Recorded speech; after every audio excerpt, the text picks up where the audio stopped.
Let's check this one out. They told me if I cared so much, I should just go there and help, so I am. I will be heading to Egypt this week to join the march to Gaza and demand the immediate end to the killing and starvation of the people of Gaza. I will be going as part of the Palestinian Youth Movement's delegation, who is joining hundreds of other organizations and thousands of people from 32 countries across the world to march 30 miles on foot from El Arish to Rafah. I'm here in Ismailia, Egypt, and for the global march to Gaza, from Cairo to Gaza. We made it past one checkpoint, and the second military checkpoint we did not make it past. They started stopping everybody and taking their passports, and had a whole bunch of riot police show up, even though we are peaceful. Hi everyone, I'm on the global march to Gaza in Egypt. We were stopped at a checkpoint. They took our passports. They've detained us. I'm going to show you. They put us in a barrier like animals. Look how they've locked us in.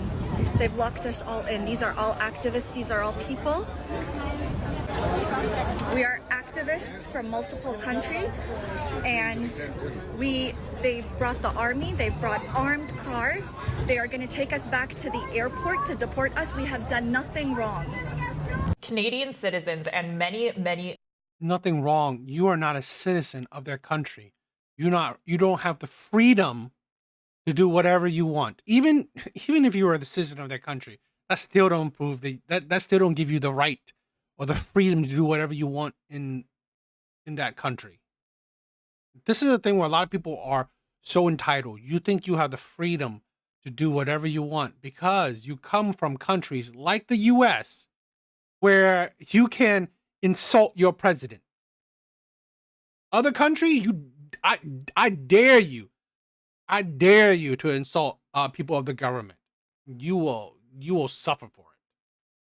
others have been detained, went missing for hours and hours, and were deported from Egypt over the weekend. Some remain in custody, all because they dared to try to peacefully march to the Rafah crossing to break Israel's siege on Gaza and save lives. I spent my weekend messaging back and forth with a Canadian physician who is there. I also communicated with Canada's global... I wish more, right? More of these people go over there. I wish more of them. Every single one that I don't know, protest things about Palestine, whatever, okay? About the Middle East, go over there. Try to do something. Do it.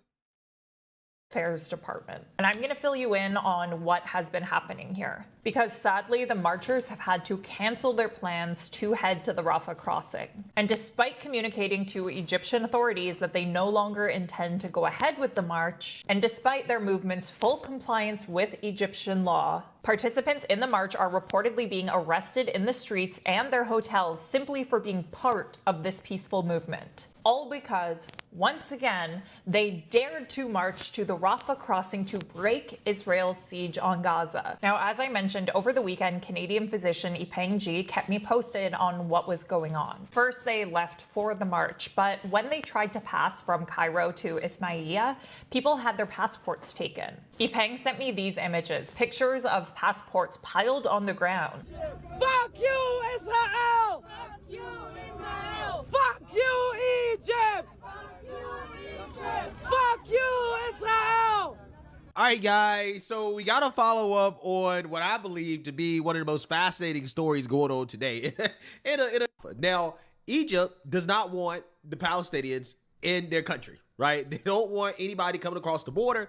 They are blocking people from going into Gaza for a reason, right? For their own security, right? It is their country. But yet you have these Westerners showing up and trying to tell this country of black and brown people, right, by the way, what to do, right? Again, the imagery is just fascinating. A bunch of white foreigners showing up to a so-called black and brown country, trying to tell them how to control their borders, right? To open up their borders, okay? So again, it just didn't work out well for them, okay? And in the last video, we talked about this. They were getting their asses whooped, right? You had the Arabs, they were just beating the hell out of them, right? I mean, there were videos of them being whipped. There was videos of the men just beating people, including women as well, too. All of this was caught on camera. If you haven't seen it, again, you can watch my last video on this. But again, this is kind of an update because the march is still happening, right? You still have the activists who are there. In aid, but they never made it. Egyptian police detained several participants once they tried to assemble. This was just outside of Cairo. Arlington native David Fleeg joined the march and says he watched as several people from his group were detained. He actually spoke with our Jericho Tran about what he saw. And this story is all new for you tonight at 11. Took their passports, detained them. Some people were able to get through and made it there, and they were beaten by Egyptian police before they were rounded up onto buses, and they are currently at a location that we do not know. The police is having a crackdown on... You think that American police are terrible, right?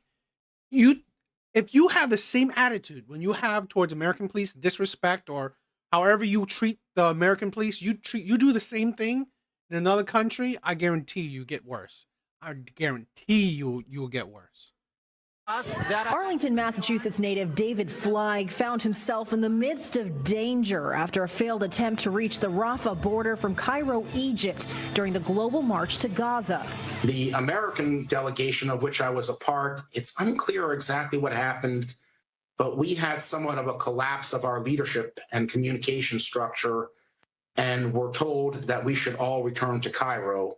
Just been violently dragged into the buses here at the first checkpoint. Thousands from around the world participated in the march to try and encourage the Egyptian government to allow humanitarian aid across the Rafah border into Gaza. Now, though, yeah, tell what a government should do, right? You are so entitled, right? A foreigner, go to another country and tell them what they should be doing. That makes sense. those who were detained are taking to social media to call for help. They started to push people and drag them violently outside.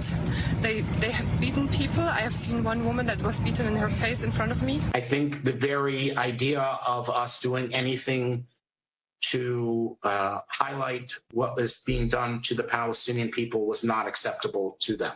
Fleig was able to make it back safely to Cairo, but remains uncertain about his plans moving forward. Egypt is just arresting people. Anybody with a backpack, they're getting detained. So it's not really clear, what that means. This as Fleig's wife, Lauren, and their 2 children anxiously wait for his return. He's not been detained, but I do worry about what's going to happen at the airport, and I'm concerned about the well-being of everybody else who is on this very important and peaceful action. Jericho Tran, NBC 10 Boston. It won't be long until we're taken now. Among them TD Paul Murphy, who live-streamed some marchers being detained by Egyptian authorities. Unfortunately, when we got here, our passports were immediately confiscated by the army, and everyone else who was here has had the same situation. There's a bus here which they tried to get people to go on. People refused to go on it because they think, I think correctly, that it would be used to deport them. Back home in Dublin, Paul Murphy's wife has been closely following the events in Egypt. I have not spoken to him. His phone was seized. The last we saw was his live video where it's clear that he was forcibly and looks like violently seized. Several Irish people are among the estimated 4,000 global citizens who signed up to take part in what organisers called a non-political and citizen-led march. They told me if I cared so much. Yeah, so a lot of people who showed up are basically now stranded. Okay, in America, why is it not okay in Egypt? Palestine free! 1, 2, 3! Palestine free! 1, 2, 3! Palestine free! 1, 2, 3! Have enjoyed. I'm tired of the modern day entitlement of protesters. Particularly, right, that you go to another country and you think you're protesting. Because this is sometimes I find this, that we have given our citizens way too many rights. In the sense that it's fine, right? And it's a good thing, but because we have given so much freedom to our own citizens, that makes them entitled, right? That has made it so many citizens entitled. So now they go to other countries and thinking that because they're entitled to these freedoms, these liberties, they think that, oh, when they go to another country, they have that armor of freedom around them still. It's crazy. Ourselves, so we don't know what's going on. What do you guys say about it? Well, I've come to sightsee. It's my first time here, and I want to see Egypt, and I'm not being allowed to do that, which it's very oppressive. Why are you sightseeing around where this protest is? Why are you sightseeing around that? So what they're doing is essentially they're in the sun, sitting here without water, without any assistance, without toilets, without food. They tried to distribute the passport in a very disgusting manner, in a manner which is equal to the Zionists distributing the food in the cages for the Palestinians. It is disgusting what they're doing. It is shameful. I know that Egyptians are not like that. I know this country is supporting the Palestinians. I know this country is, the people of this country is with Palestine, and we appreciate the Egyptian people. However, what we see today on the borders is absolutely shameful. Everybody listen! Please listen to me. Yes, brother, speak. Can you declare yourself? Hold on. He doesn't need to. We are the police, and we are announcing through our police, okay? Respect the country. Please respect our country and listen to us. Respect. We just asking with politeness. I can go. Listen. Who are you to tell people what to do? You are not. This is not your country. This is a problem where we have in other countries, right? In particularly U.S. or Western countries, a lot of people do not show respect to authority. Do not show respect to authority. When you have that same energy and you bring that to other countries where they're not like they're not as free and, I don't know, loving or whatever shit like that, you will definitely receive their full I don't know, punishments or irkments. Listen, I can't, with total respect, I can't. Okay. You can't stay. Okay. This is against this country law. Okay. You can't stay there. We can't stay here. That's I am warning you that I want to stick. You suppose all respect our country and our law. Okay? So your message has been already received, and you can go back and turn back to Cairo. We're supposed to arrange all of that. We could do it in America. Okay. Why can't we do it here? What are you doing here? It's against our law. Now, okay? The audacity, the entitlement. We can do it in America. Why can't we do it here? Who the fuck do you think you are? Where do you think you are? This ain't America. This is the problem, right? America is creating entitled people. They're creating entitled individuals. Because you have so many people are so laxed with how they treat you and what they let you do, and you could protest, you could treat people how you want to treat them, you could insult people how you want to insult them. You think you can do that all around the world? Wow. We can do it in America. Why can't we do it here? We can do it in America. Why can't we do it here? Maybe because Egypt is not America. Egypt is their own sovereign country with their own laws, with their own way of life, and that they do not have to allow a Westerner to come up in their country and to tell them how or if to enforce their laws. The entitlement from these people is off the charts. I can't believe it, right? I cannot believe these people are genuinely shocked that Egypt is not America, that as an American, you do not have the same rights in Egypt that you have in America, which in my opinion, right, I'm going to keep it 100 with you. I think we should take some notes from Egypt, right? In terms of how to deal with these activists, to be 100% honest with you, okay? Because these people clearly, based off the treatment they have received in the West, they are not living in the real world, right? They do not understand that the rest of the world is not like the West. It's not like America. It's not like France. It's not like the UK. It's not like Spain. It's not like Germany. You can't just run up into other people's countries and demand that they open their borders wide open. You can't do that. You can't do that today. I don't understand how these people who wants us to respect all of these so-called black and brown countries, right, in the global South, respect their sovereignty, respect their way of life. For whatever reason, they can't respect the Egyptians and their way of life and their laws and the fact that they don't want to open up their border. Why can't you respect that? Why can't you just respect that and go back, right? Why can't you understand that they don't want the Palestinians in their country and they don't want people going in there, even though I personally believe that the Egyptians, I think that they should consider letting these activists into Palestine, right? And letting them into Gaza. Let them into Gaza. I said this before, where I think, you know what? I mean, all these, I don't know if like they should go and do it going through Egypt, but we should let everyone that protests, right? Say all the shit about Palestine, all this support, all this stuff. Fine, let's ship you over there. Let's ship you over there. Go straight there, face to face, and help them out, right? Do what you want to do. Protest, whatever you want. You want to help them out? Go straight to them, right? One way flight. Go help. Just don't let them back out, right? Problem solved. Problem solved.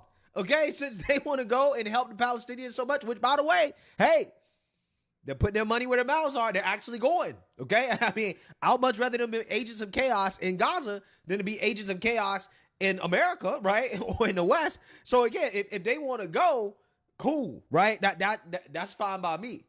But if Egypt is not going to let them in, then you got to respect that, right? Maybe you need to find another way, right? Maybe you need that occurring against Greta Properties demanding that they do what you want, right? Again, the entitlement that is needed in order to do that is kind of off the charts, in my opinion. It's not something that I would ever. Yeah, I mean, these clips, these videos just show how entitled Westerners are. It is tiring. It is tiring. We have created such an entitled group of people. It is insane. And I believe more and more, you see this with a lot of the left. A lot of the left. Oh, you need to say my pronouns. You need to recognize me as a woman. You need what? Who are you to tell me what to do? Such an insane amount of entitlement.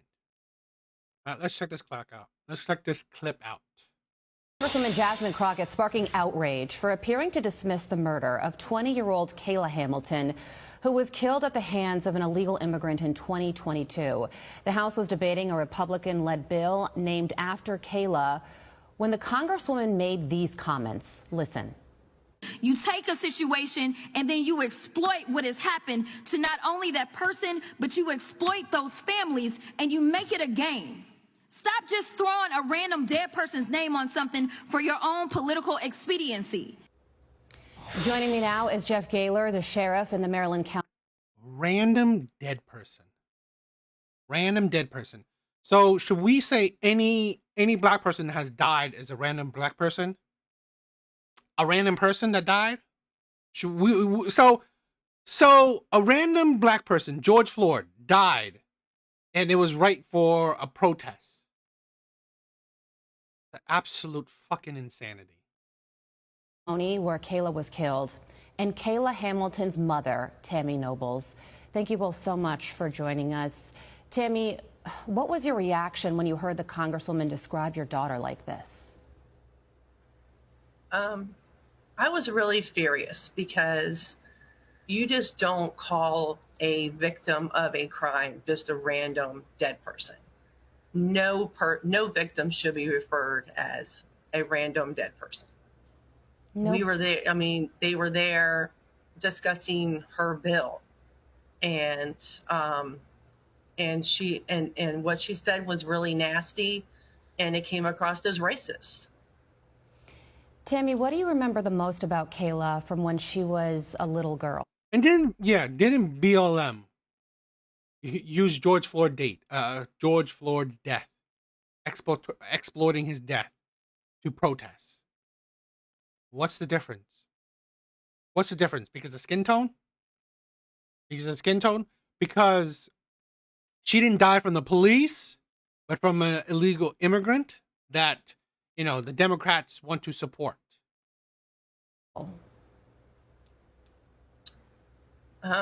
She was a very happy and energetic child. She loved unconditionally, and she just loved to enjoy. She enjoyed her life. She lived each day to the fullest. She loved going to church. She loved God, and she really cared for animals and the homeless. And she was just herself. She was just herself. Congresswoman Jasmine Crockett sparking outrage. And this is a politician, someone that does have power, someone that has power. Viewing someone's death as just another dead person. If it's imagine this if it was a black person, right, that died. Would you just call it just another death? No, you wouldn't. But because it's someone that you don't care about, white people, and it's a crime by, let's say, illegal immigrants, which you're trying to support, yes, it's just another dead person. Makes sense. Absolutely crazy. I wanted to check this one out. I thought this was interesting. One of the biggest marketing campaigns in the history of the New York City subway is currently happening with friend.com, which is this necklace you wear, you talk to it, then it sends you text. It's supposed to be your friend. I'll get to how insane that is later. But New Yorkers are responding to it by vandalizing it. Just left and right, vandalizing it all over the subways. You're seeing things like, warning, this is a surveillance device. Get real friends. So what is friend? You may remember this video that went viral on Twitter in June of 2024. Introducing friend, not imaginary. Here's a bit of that ad. I don't know how to move very good. So you talk to it, and then you get a text back from your friend. That's fair. Friend.com. People called it a Tamagotchi with a soul. And this famous tech reviewer, Marquise Brownlee or Marcus, said, wait, this isn't a skit? You'll see this got 25 million views, but only 13,000 likes, 11,000 retweets. Most of them were quote tweets. So it wasn't really a lot of people loving the product as much as it was people kind of calling it out. Is a view of you in marketing? That's a discussion for another time. Fast forward to now. Largest New York City subway campaign ever, happening now. 11,000 car cards, 1,000 platform posters, yada, yada, yada. I'm fascinated by the AI war, not just between companies that are building things such as Meta, OpenAI, etc., but also between AI products and humans. How are humans going to respond to all of this kind of being replaced? And in this instance, when an AI product's trying to be their friend, you see responses like this from New Yorkers: surveillance capitalism, get real friends, stop profiting off of loneliness, FAI, surveillance. Also, it goes on to say, like, don't cure your loneliness by turning to AI, turn to real humans. Your friend's supposed to have. This is a thing where I don't disagree that having real friends is more, it is beneficial, right? But how can you have it in this kind of world? So many people are stuck on social media, stuck on internet. So many people are divided, the left and the right, men and women, white and black, all this shit. We are more divided than ever. We hate each other more than ever. People are not loving or caring or respectful to strangers. People don't bother to talk to strangers, right? People don't bother talking to each other. So it's not an easy thing to find friends in this day and age. You make it seem like people don't try to find friends. I mean, like, it's not that easy. How? I honestly believe it's not that easy. Okay, you would think, okay, why don't you find it through a hobby? You think the people who are lonely don't have hobbies? They do have hobbies, but sadly, they can't find any friends through their hobbies too. It happens. Have flesh and blood, not just be AI. Some on Twitter have been speculating that the product has been ordered for some time by people, but it's not been shipped, including orders from last July. But Avi has pointed out that those who haven't gotten theirs will most likely ship out next week. They shipped over 400 friends this week. I hate that. I hate that. Another 400 next week. Now, what's interesting is Avi, the founder of Friend.com, the guy behind this marketing campaign, is embracing the graffiti on his ads. He responded to somebody saying, hey, like, I want a full book of this. I love all this graffiti. And Avi took a bunch of photos that have been sent to him and posted it on Twitter, almost embracing it. What has to be acknowledged is, like most AI models products, they are using the information you give them to build better products. When you get a Friend.com, you have to check boxes that say, I acknowledge that I waive my rights to jury trials, class action lawsuits, court proceedings by check. You gotta think that a lot of these, the AI shit, they are finding information about you. This is something that we all gotta realize. Information is gold. It's it's modern day gold. Modern day gold. Checking this box, I consent to passive recording of my surroundings, collection of biometric data, AI training using my data. So not like you're paying for a product and then you are training the AI to get better for free. Actually, you're paying. All of AI is very, quite frankly, scary to me. There are some great use cases, but there's a lot of slop. And I do feel as if there's kind of a lot of humans looking around being like, there's a lot of slop here. And we're not fans of it. Will that be enough to stop these products? I don't know. No idea. But this battle of human versus AI, even though the humans are building the AI, feels like the battle of my time. And I really hope we don't lose. But if Yeah, you will lose. I mean, we are going towards that.